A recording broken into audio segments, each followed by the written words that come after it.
Vamos con Ale Padilla de Serendipia, una organización que se dedica precisamente al análisis de datos y que ha peleado rápidamente en distintas instancias por la apertura de información. Y en este caso, pues Ale Padilla la recibimos. ¿Ya está lista? Ahí está. Ale, muy buenas noches. Hola Héctor, buenas noches. Pues, ¿cuáles son? Bueno, empecemos por los datos biométricos. ¿Qué se considera datos biométricos y qué incluye el padrón y qué puede ocurrir si cae en manos pues inadecuadas? Sí, bueno, para empezar, los datos biométricos son todos aquellos datos inherentes a una persona. Aquí podemos estar hablando desde la huella digital, nuestro iris, el iris de nuestros ojos, todos estos datos que son exclusivos de una persona, ¿no? Que no se repiten en ningún otro individuo. Los datos que contendría este padrón van desde, bueno, el número de la línea telefónica, pero también nuestro nombre completo, nuestro CURP, nuestra identificación con fotografía y estos datos biométricos. Es muy importante decir que el dictamen de esta ley, de la reforma a la Ley Federal de Telecomunicaciones, no precisa cuáles son los datos biométricos que se van a recabar. Dice en general datos biométricos, pero no enlista exactamente qué datos biométricos, ¿no? Bueno, aquí el riesgo al que nos estamos enfrentando es que si este padrón se filtra, entonces los datos biométricos de millones de personas, de hecho el mismo dictamen menciona que actualmente hay alrededor de 122 millones de líneas telefónicas en el país y todos esos datos quedarían pues a la merced de la persona en la que caiga esa base de datos, ¿no? Que podría ser efectivamente un criminal, que es lo que se está tratando de evitar. Ale, ¿hay posibilidades? ¿Qué implica llevar a cabo un padrón de 100 millones de líneas, de más de 100 millones de líneas, en términos técnicos, económicos, pues de tiempo? Sí, bueno, lo que está establecido en el dictamen es que quien va a recabar los datos son las operadoras telefónicas. Entonces ahí ya nos estamos enfrentando también a otro reto, ¿no? O sea, son estas empresas quienes van a tener en una primera instancia nuestros datos y después quien va a crear y administrar este padrón va a ser el Instituto Federal de Telecomunicaciones.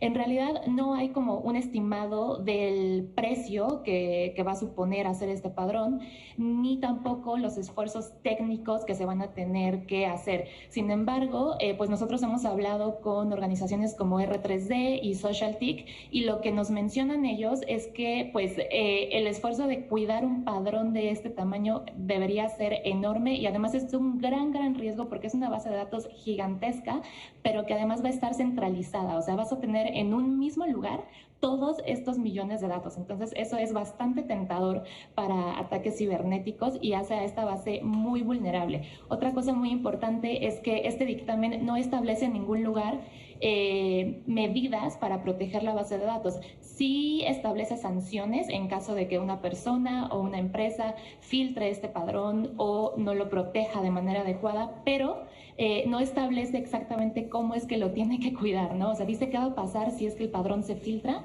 pero no qué tiene que hacer para que no se filtre. Y es justo de lo que habla el INAI, que puede haber pues consecuencias fatales si se filtra el padrón, pero pues no tenemos en ningún lado las medidas que debería tomar el gobierno para que no se filtre precisamente.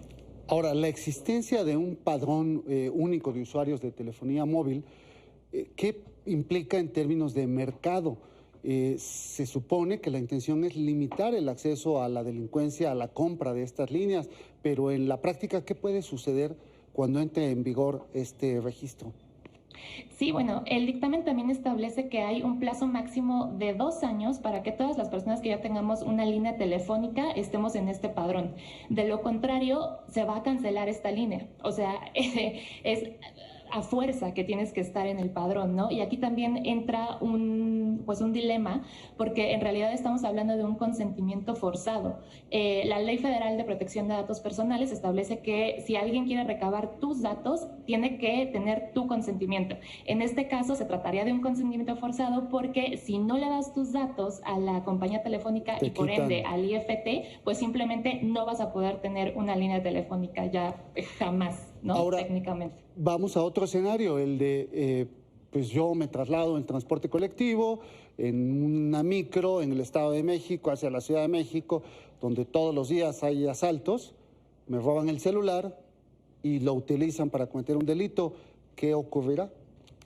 Sí, bueno, aquí hay dos partes. De acuerdo con el dictamen, y que es como uno de los sustentos para aprobar la creación de este padrón, si pierdes el celular o lo robas, en teoría, tendrías que reportarlo inmediatamente y la línea tendría que ser cancelada, ¿no? Sin embargo, estas organizaciones que te mencionaba, que están, pues son especializadas en la protección de datos, dicen que es un gran riesgo porque lo que sucedería es que tú inmediatamente como dueña o dueño de esa línea telefónica serías el presunto o la presunta culpable. O sea, no habría como presunción de inocencia porque precisamente para eso se está creando el padrón, ¿no? Para que si pasa algo ligado a esa línea telefónica, inmediatamente sepan quién es. Entonces, pues técnicamente recaería en ti la responsabilidad de demostrar que eres inocente, ¿no? Oye, Ale, para concluir, para cerrar, ¿qué tiene que pasar para que ya esta ley entre en vigor? ¿Falta todavía pues solamente que la publique en el diario oficial el presidente o hay algún otro proceso previo? No, ya está en manos del presidente López Obrador. Lo único que falta es que él la apruebe y se publique en el diario oficial de la Federación. Es decir, ya pasó por las dos cámaras, ya Sí. solo depende del presidente si se vuelve o no realidad. Muchísimas gracias, Ale Padilla. Vamos a seguir de cerca este tema. Gracias a ti, Héctor. Buenas noches. Buenas noches.